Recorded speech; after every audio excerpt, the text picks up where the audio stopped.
mungkin bisa dijelaskan pelaporan ini seperti apa, Bang?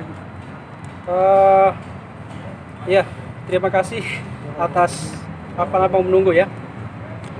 Jadi hal yang kita laporkan ini terkait dengan masalah fitnah dan pencemaran nama baik melalui Instagramnya Zakir Daulay.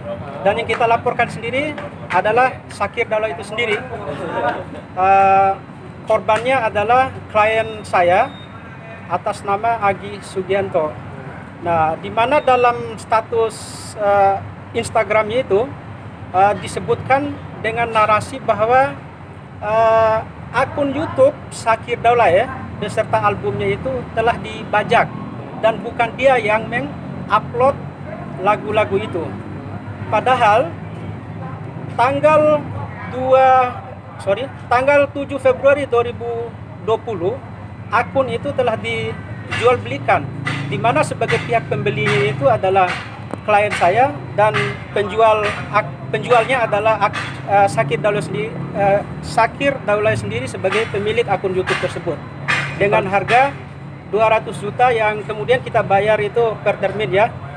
Pertama 100 juta diterima oleh Zakir sendiri, kemudian 50 juta yang diterima oleh orang tuanya yang bernama Pak Hasan itu sendiri via transfer ya. Ada kontrak nggak sih, atau bahasa kasarnya hitam di atas putih terkait pembelian akun YouTube tersebut?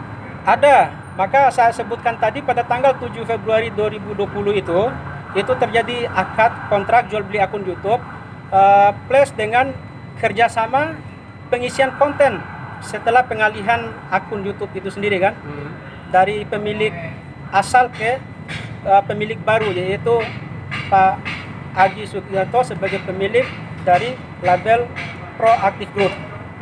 Berarti bahasa kasarnya itu fitnahan itu terjadi karena Zakir Daulay ingin kembali memiliki akun tersebut atau gimana, Bang? Iya, tujuannya seperti itu. Karena sebelum tanggal 16 April 2020 itu ada beberapa manuver yang dia lakukan untuk mendapatkan kembali akun YouTube itu sendiri. Pertama, dia berdalih bahwa akun YouTube itu tidak pernah dia transaksikan.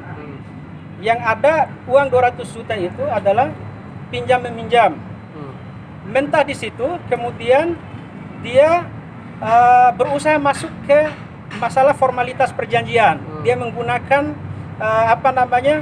orang tuanya gitu kan untuk menyoal terkait dengan perjanjian itu. Nah, dalam perjanjian tersebut kan pihaknya itu kan diwakili oleh Hamimi Daulay, kakak kandung yang sudah ditunjuk oleh Zakir itu sendiri kan. Nah, tapi orang tuanya keberatan. Kenapa bukan dia sebagai orang tua gitu kan yang mewakili dia gitu loh. Jadi bukan kakaknya gitu kan. Itu yang dia soal. Nah, tapi kita tidak ada masalah di situ ya, karena memang pada awal kontrak itu kan kita udah menanyakan kepada pihak Zakir siapa yang dia tunjuk gitu kan. Kemudian bagaimana dengan pihak keluarganya, ya maka mereka sepakat untuk menunjuk Hamimi Daulay itu sebagai kakak kandungnya sendiri, dan itu sudah biasa katanya. Hamimi Daulay itu mewakili Zakir untuk menandatangani kontrak kerjasama dia dengan perusahaan lain. Oke, tapi sebelumnya sudah ada komunikasi nggak, Bang, atau minimal somasi terkait? Sudah, tanggal 30. Makanya kenapa kemudian hari ini saya melaporkan Zakir gitu, karena pada tanggal 30 kita sudah mensomasi ya. Tapi jauh sebelum somasi kita sudah melakukan negosiasi lah atas permintaannya dia gitu kan, untuk mengakomodir kira-kira apa maunya dia kan. Mentok di situ ya akhirnya kita layangkan somasi guna pertama yaitu untuk melaksanakan prestasinya, karena si Zakir ini sudah ingkar janji bukan prestasi sejak sejak lagu Aisyah itu menjadi top trending gitu kan. Jadi tidak ada satupun prestasi dia yang dia laksanakan. Sementara hak-haknya udah kita penuhi kan. Nah, seharusnya kan dia itu mengisi vlog, kemudian take vokal, membuat klip ya dan lain-lain lah. Tapi itu tidak dia lakukan. Terus kemudian kedua yang kita somasi itu ya terkait dengan masalah pencemaran nama baik ini. Kita kan hanya meminta untuk dia minta maaf, mengklarifikasi ke media, ceritakan apa fakta yang sesungguhnya di balik ini kan, jual beli kah, kerjasama kah gitu loh, itu harus dia buka gitu loh. Jangan kemudian dia memfitnah, menuduh orang membajak itu kan ya sama dengan mencuri. Ini kira-kira kena pasal apa nih? Ya. Kena pasal apa? Pasalnya tadi berapa? Pasal berapa? Pasalnya. Oh ya, ada beberapa pasal yang kemudian diduga yang dilanggar oleh Zakir Daulay, yang diduga dilanggar oleh terlapor. Pertama pasal 28 ayat 1 junto pasal 45A ayat 1 dan atau pasal 27 ayat 3 jo pasal 45 ayat 3 Undang-Undang nomor 19 tahun 2016 tentang ITE dan atau pasal 13 KUHP. Hukumannya Bang maksimal? Ancaman hukumannya maksimum 4 tahun ya dan denda ya lebih kurang 1 miliar. Berarti ini pidana ya? Ya ini pidana. Untuk perdatanya sendiri? Untuk perdatanya kita sedang susun langkah-langkah untuk kita melakukan gugatan wan prestasi di Pengadilan Negeri Jakarta Selatan. Bang, ada kemungkinan ini nggak pintu damai? Kalau seandainya nih Zakir ternyata datang minta maaf, oke dah diselesaikan secara baik-baik. Ya. Apakah dari klien akan membuka pintu maaf juga?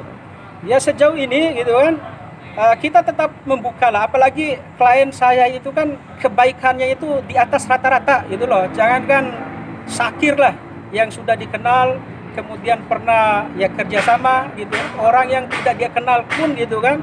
Jadi dia akan baikin gitu kan. Ya sepanjang ya orang itu ya baiklah. Jadi nggak perlu disangsikan tentang kebaikannya gitu loh. Dan saya yakin juga Zakir ini berulah begini ini karena dia tahu bahwa klien saya ini gitu kan orang yang baik gitu loh. Maka dia itu semena-mena. Tapi Bang, itu kan perjanjiannya untuk mengisi konten YouTube. Ya. Nah, sedangkan yang dimintakan tadi untuk isi lagu gitu kan, nyanyi.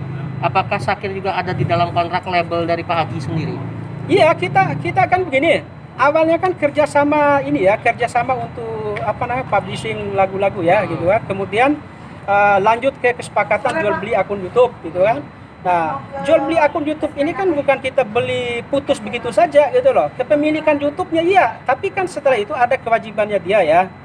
Selain dia itu kita bayar untuk harga channel YouTube-nya, juga kewajibannya dia tadi, jadi tidak gratis dia mengisi itu, ada haknya dia yang harus kita bayar juga. Awalnya 15% itu tertuang dalam kontrak gitu kan. Lalu sesudah itu? Sesudah itu akan ada negosiasi dia minta 50% gitu kan, tapi kita tolak gitulah karena itu tidak masuk dalam hitungan bisnis kan.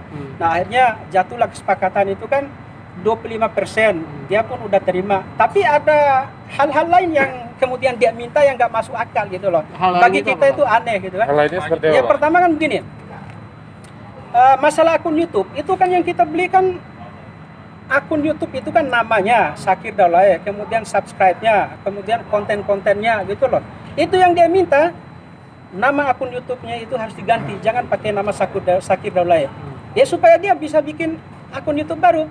Terus kemudian yang kedua, kontennya itu di luar lagu Aisyah yang kita produksi bersama itu maunya dia itu harus dihapus, termasuk vlog-vlognya. Terus kemudian yang ketiga itu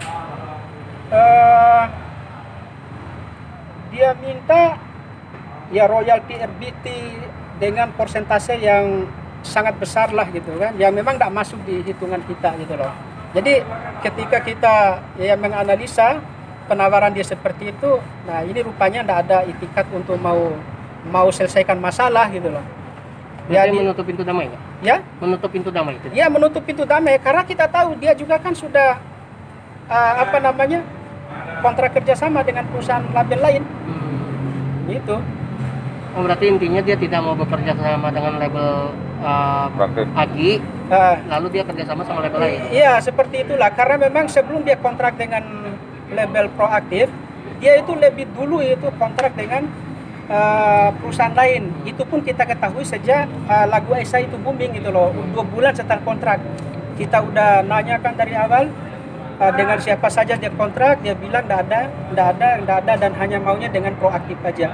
Dari meminta-minta itu bukan kita gitu loh, tapi dia sendiri itu yang mengejar Proaktif manajemen itu untuk diakomodir lah. Kalau ini selain menuntut si Zakir sendiri, apakah kedepannya juga akan menuntut pihak label lain yang label lain dari Zakir, yaitu Falcon sendiri, pihak Falcon? Kalau kita tidak sejauh sana ya, karena kita tidak ada masalah dengan mereka gitu loh. Yang bermasalah dengan kami ini kan Syakir gitu kan, terlapor. Ya begitu juga dengan Falcon. Falcon pun mungkin ya apa namanya ya akan mempermasalahkan terlapor itu sendiri gitu loh. Karena memang dari awal itu dia itu tidak mau terbuka. Jadi misal juga ya pihak Falcon tidak terbuka dan menjelaskan penjelasan dari abang juga ya. Ya karena memang kita tidak tahu Falcon gitu loh, tidak tahu hubungan Falcon dengan Syakir. Awalnya kalau kita tahu kan ya pasti kita akan tanyakan gitu loh.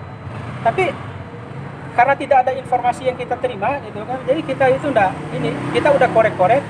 Belakangan baru kita ketahui gitu bahwa Syakir itu ada kerjasama dengan Falcon. Kita minta perjanjian seperti apa, dia tidak mau tunjukkan. Gitu ceritanya. Berarti agenda selanjutnya apa nih Mas? Agenda untuk proses laporan ini kan kita menunggu dari panggilan dari pihak polisi untuk kita melakukan BAP awal ya sebagai saksi. Nah kalau untuk perdata nanti kita susun teknisnya dulu lah gitu kan, baru kemudian kita sampaikan ke teman-teman media. Oke. Bang minta foto suratnya bang. Bentar dulu saya lurusin dulu. Ini dulu bang kamera bang. Tahan bang. Bentar. Sebentar. Lampu di ini.